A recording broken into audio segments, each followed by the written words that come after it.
Today's episode is brought to you by Taft Law and its Franchise Advance program, a one-of-a-kind program developed by your host, Josh Brown, to help entrepreneurs assess, convert, and grow your business the right way through sound franchise structures. To learn more, go to taftlaw.com and type Franchise Advance Program in the search bar. If you think like, act like, or are trying to grow like a franchise, then the Franchise Euphoria podcast is for you. Hello and welcome everybody. Josh Brown here, and I created this podcast for one main goal: to help people who are trying to grow their business through franchising or franchise-like structures to do it the right way. I've been practicing law now as a franchise lawyer for many, many years, and I've seen it done the right way and the wrong way. And this podcast is not filled with a bunch of legal mumbo jumbo. Rather, I talk with real people, people who have been there, have done it, are doing it right now. And I also dive deep into specific topics related to franchising. So if this is of interest to you, you are at the right place. Enjoy. Welcome to another episode of Franchise Euphoria. Thrilled today to speak with Chuck Pistor, who is the president and CEO of Miracle Method, one of the nation's largest and leading home improvement franchises. The brand got its start back in 1977 with just a few small locations in the Bay Area of California. Today, they stand at 165 locations with over 40% of sites breaking million-dollar status yearly. The brand recently announced an aggressive and strategic growth plan heading into the new year with a goal to open up over a dozen new locations in 2023. Hope you enjoy this interview with Chuck. I surely did. Hi, Chuck. Welcome to Franchise Euphoria. How you doing? Hey, good, Josh. I'm doing great. How are you? Doing great. It's good to have you on. We're going to talk about Miracle Method. That's a long-standing franchise, been around for a long time. It's one of the nation's leading and largest home improvement franchises. But before we dive into that, you're the president, you're the CEO. Tell us about your background and then how you got ultimately over to Miracle Method. Oh, it's always an interesting story, isn't it? So actually, my first career was commercial real estate. And, in the world of franchising, we're always selling franchises and telling people. I've always have to answer that question because it's a little bit that question of how I got started. How in the world did you find this thing and start this thing and build this thing? And it's a little bit of that story of I like the product so much about the company. Specifically, Dallas. So you were a consumer? You used them? I did. Yes and no. It's a little bit. So I was 27 years ago, living in Dallas, Texas, raising my three sons with my wife. And we moved into an older house. And, you can imagine with boys. And back then, all the color themes are blue. But I've got a pink bathtub and pink tile in my boys' bathroom, Jack and Jill bathroom. And if mama ain't happy, nobody's happy. And I needed to make a change. So I was in the process of getting that replaced. And a friend of mine said, "You don't have to rip it out. We can refinish it." And I'm going, "Yeah, right." So he came in and refinished my tub and tile and made it beautiful again. And I said, "That is amazing." And the difference was, even back then, it was probably $500 versus $3,000. So I was a believer. So a little bit of a long story. The short version is, so after that, subsequent to that, he came back to me as a really good friend and said, "Look, I've got the opportunity to buy this product line, these coatings, we call them, that are used in the refinishing process from the company I'm with. Would you be my investment partner?" And I said, "Sure." So my start, even though I'm on the service side with Miracle Method, in the respect that we go out and do the work, my first start was as a supplier. So again, really long story, but guess what? We started that company and one of our customers was Miracle Method. So, and in that process of getting to know Miracle Method, they were for sale. And so I always say I wasn't smart enough to start this thing, but I was smart enough to buy it. So that's how I got started. When did you buy it? What year was that? yeah, you're going to make me feel old, aren't you? 1996. So you buy it in 1996. Is it a franchise at that point? It was a franchise. The original founder, a fellow named Bob Gray out of the Bay Area, California, had gotten it off the ground, and there were about 20 franchises.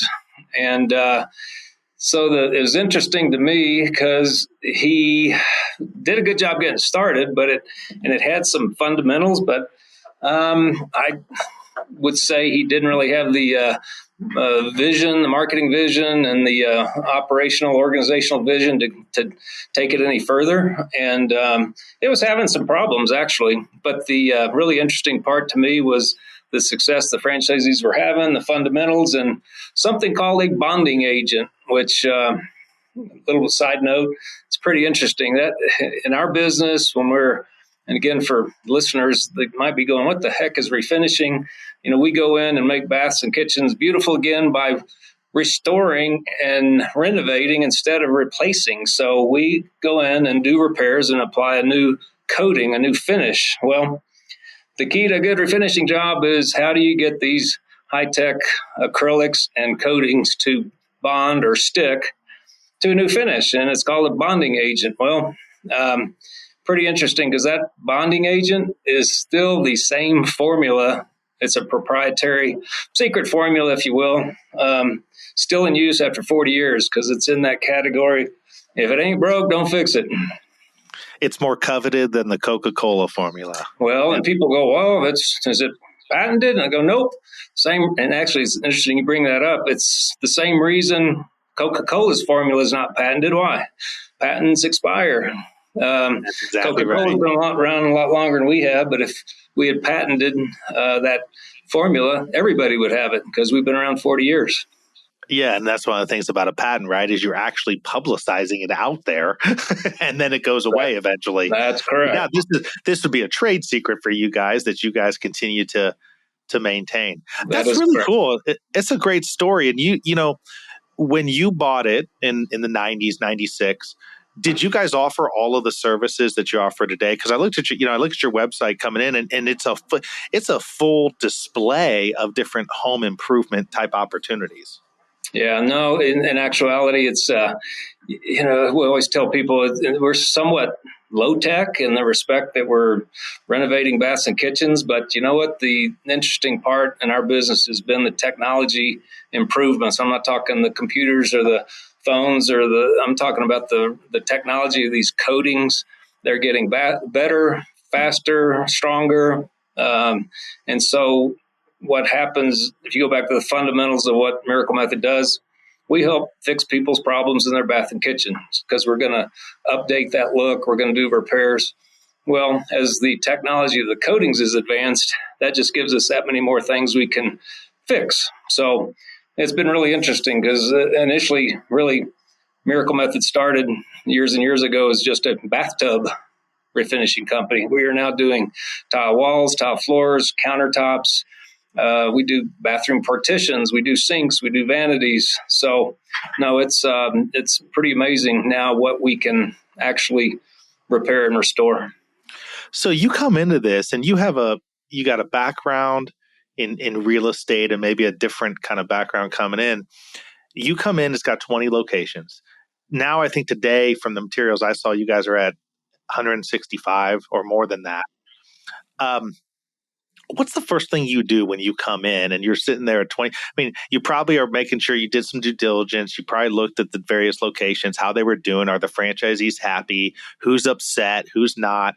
But once you go through that whole process, how did you put together your strategy for growth? Because one of the things I get often asked is on the growth side of things, right? I mean, because as a business owner, I don't know any business owner that survives that isn't thinking about growing. And it's not because you have to grow large and fast. It's because businesses don't stay static, right? They don't just stay in one place. You know, you lose down to the competition. So you got to grow. Some grow fast. Some grow just smart and strategic and deliberate.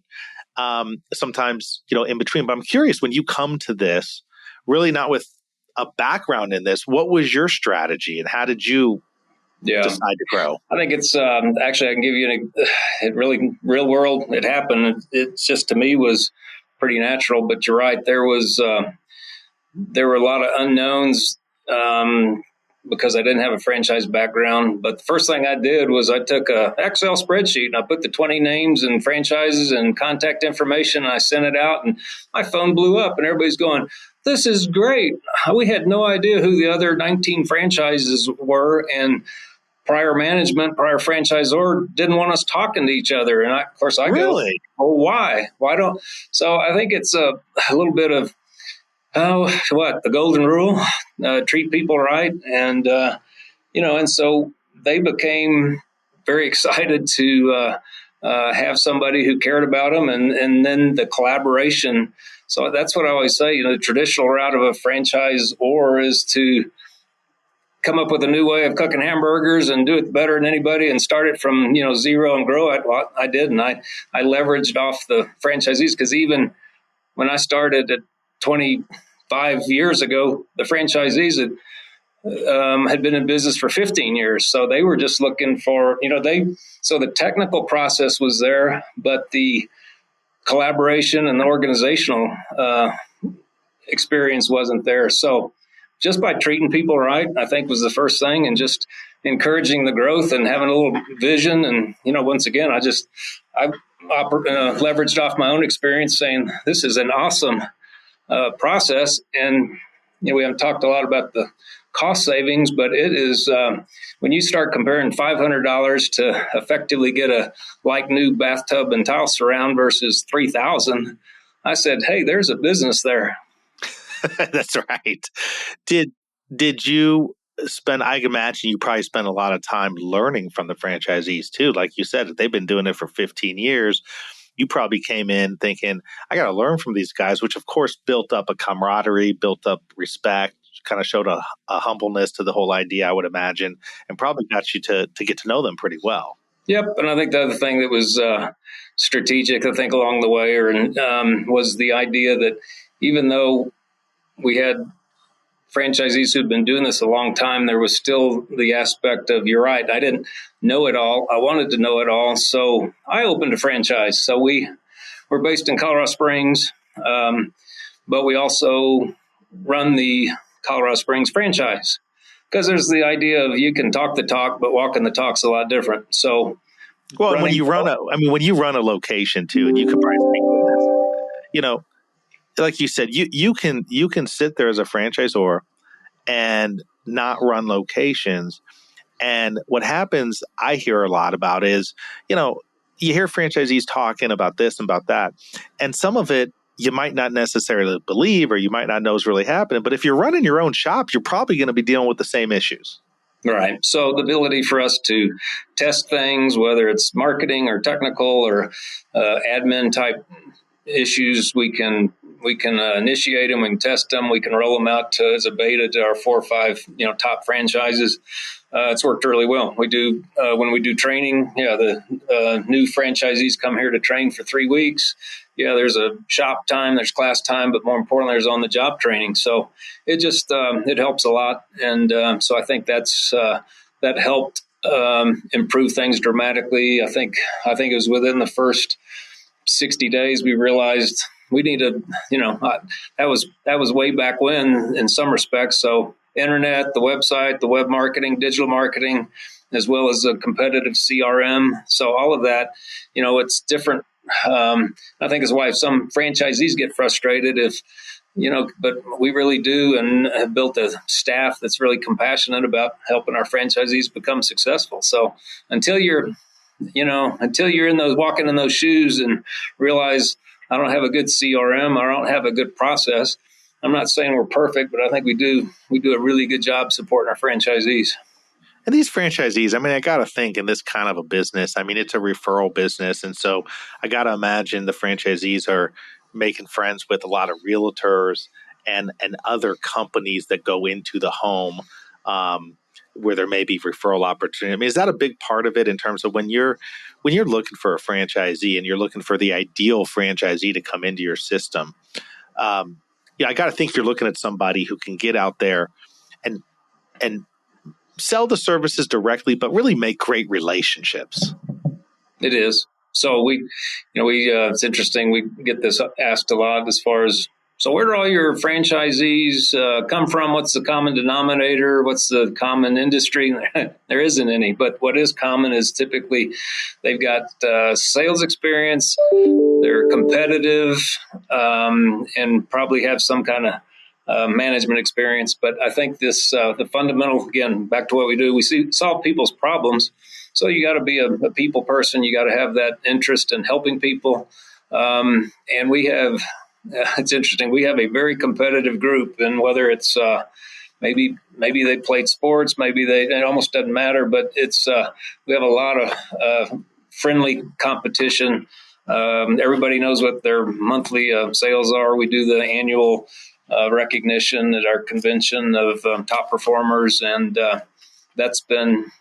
it's interesting because while they're competitive, they're also supportive of each other, and I think that's always been a big part of the kind of Miracle Method corporate culture. Is everybody is excited about what we're doing and they want to help each other. How's the last 2.5 years been? Super. I mean, it was for us, wasn't expecting it, but the whole COVID and stay at home, guess what? People stayed at home and looked at their baths and kitchens and said, if we're not taking vacation, let's invest in the home. So it's just been a really, such a blessing to me, but just interesting to see, because we've been through 9/11, we've been to the 2018 recession, and we've been through COVID, and actually our business gets better when things are tougher if you understand the budgeting process. I mean, people are always going to move. They're always going to update the baths and kitchens, the two most important rooms in the house. And ours is just a compelling story in the respect you're saving a ton of money and a bunch of time. So, like, if you've got one question I always have is, if you've got a tub, a bathtub, are you just putting another tub in a tub? I mean, what's the process? How do you do that?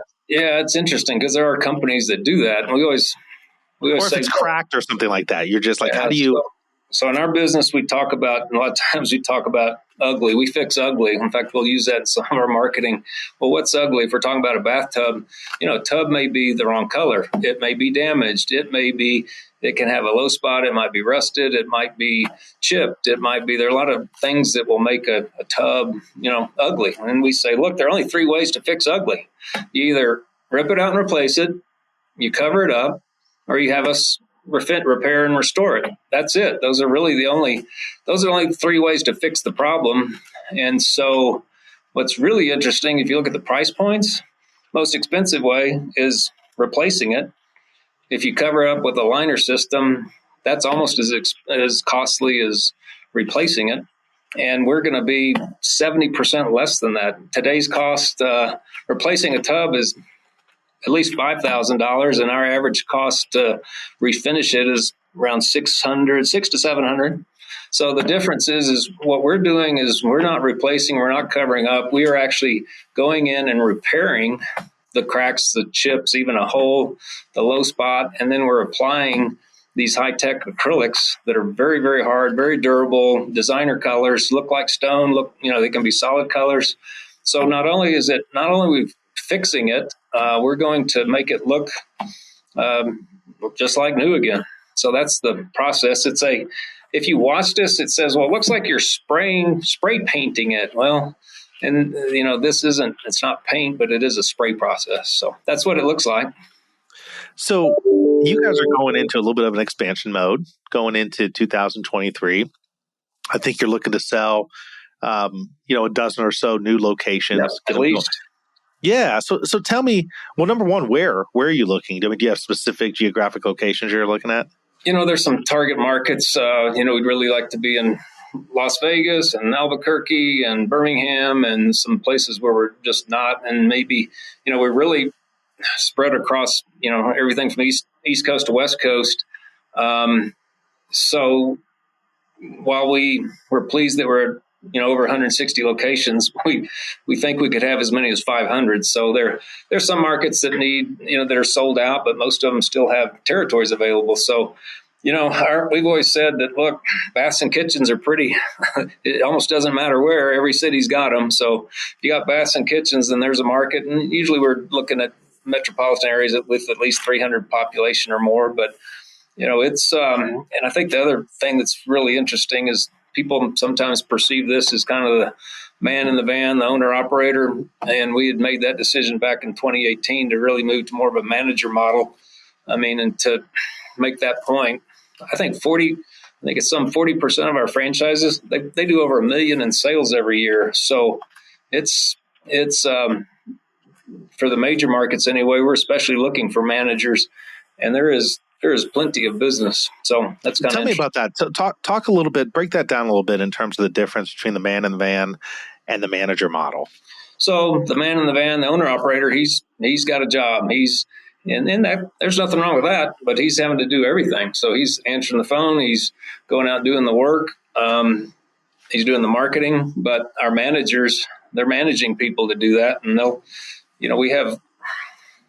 Well, just from perspective, we have offices that are doing $500,000 a year in sales, but we have offices that are doing $2 to $3 million in sales. So obviously, those managers, they have outside salespeople, they have inside salespeople, they have technicians, they have technical supervisors, and so it's a in our minds a legitimate business with a dedicated facility, and so both of them can work. It's just that for major metropolitan areas, we're looking for managers so that we can get the customer serviced.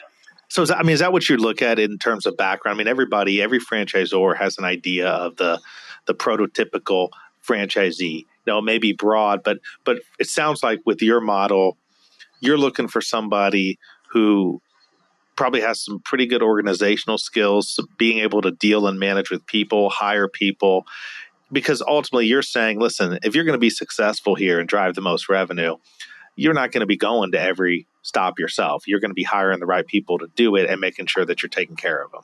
That's correct. And again, it is. Franchising is a business format. It's a model, and some companies do it better than others. But I think all franchisors would start with, hey, our job is to support our franchisees the best we can from A to Z. Well, obviously some do it better than others, and that's hard to do. But I think, again, our corporate support staff is very passionate. I think we do a great job of that. Part of our culture is just never satisfied, I suppose, and always trying to improve. But we believe that if we have somebody who's got management background, sales background, and is competitive, I think our training's excellent. Our technical training is excellent. It's still their business, and I think we need to do a good job of hey, where can we help you? And we want to be successful because we look at it as a long-term relationship, not just hey, you paid your fee, here's your manual, good luck to you, let us send us some royalties. Yeah, so and exactly, and you're sitting here looking at expansion now. Obviously, you've gone through expansion, and when you first got the business, bought the business, had 20. Now you're over 600 or 165. Are you using the same strategy, the same methodology for expansion now as you did initially, or how are you looking? How did you do the expansion? How did you? Obviously, you grew over many years, but I'm just curious if that strategy has changed over time or tweaked over time. I think the strategy has always been that we are looking for, to borrow that phrase, a few good men or women. I think the strategy's always been we're much more interested and concerned with quality and commitment than quantity. We don't run our business conservatively, so we don't have to sell franchises. We're going to sell franchises as we find the right people. Interesting, it seems like a majority of our new franchises come from seeing the work or having the work done, and just a little bit of same experience I did. They saw it and they believed in it and were just impressed. So I think that's a big part of it. There's obviously the changes now with digital and we've just recently engaged outside marketing firm who specializes in franchise development, as well as experienced salesperson. So I think we're just making that commitment to expand, because what gets a little bit involved. I mean, our business is good and it's growing and growing, and we're especially on the commercial side. And one of our challenges as we get into servicing some of the bigger commercial accounts is being sure we have enough coverage across the country to do that.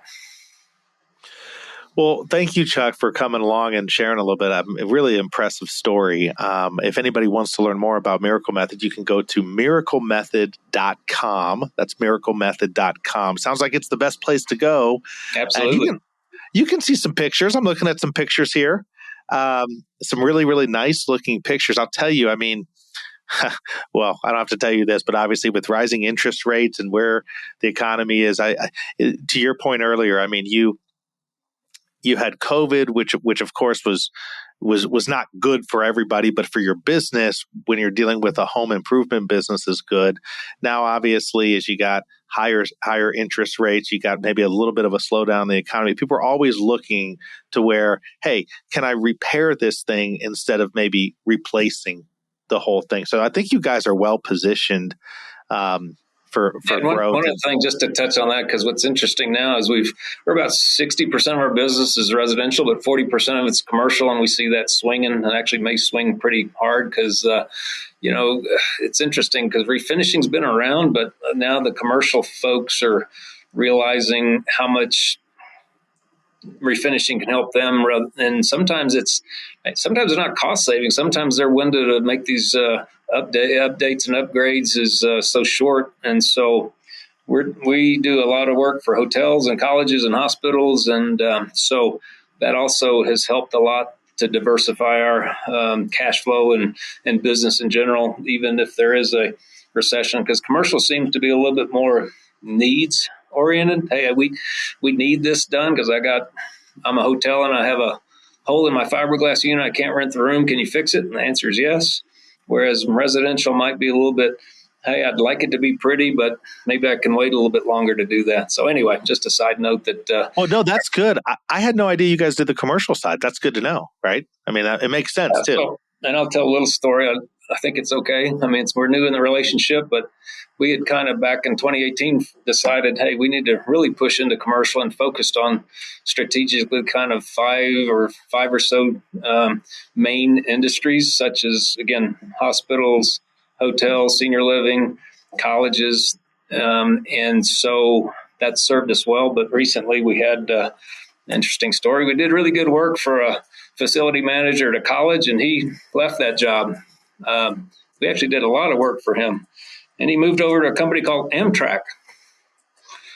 Not on our radar, but they've got 500 plus railroad stations out there. And guess what they have in there? Bathrooms. So we're early on that relationship, but we're excited about that. Not exactly a target we were after, but we're happy to service and be working with them. So interesting, huh?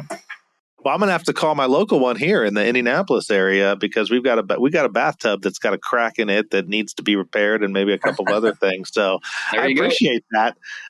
Chuck, really great to talk. A really great story. I mean, a really great entrepreneurial type story, right? I mean, you're in there many, many years ago. You're doing your thing and opportunities come and go, but this opportunity presents itself, especially after you had experienced it, yourself at your house. So really, really an inspiring and I think great story to share. And congratulations on all your success. Appreciate that, Josh. I appreciate the opportunity just to share that and have the conversation. Sounds good. Be well. Thanks, Chuck. Thank you so much for tuning into another episode of Franchise Euphoria.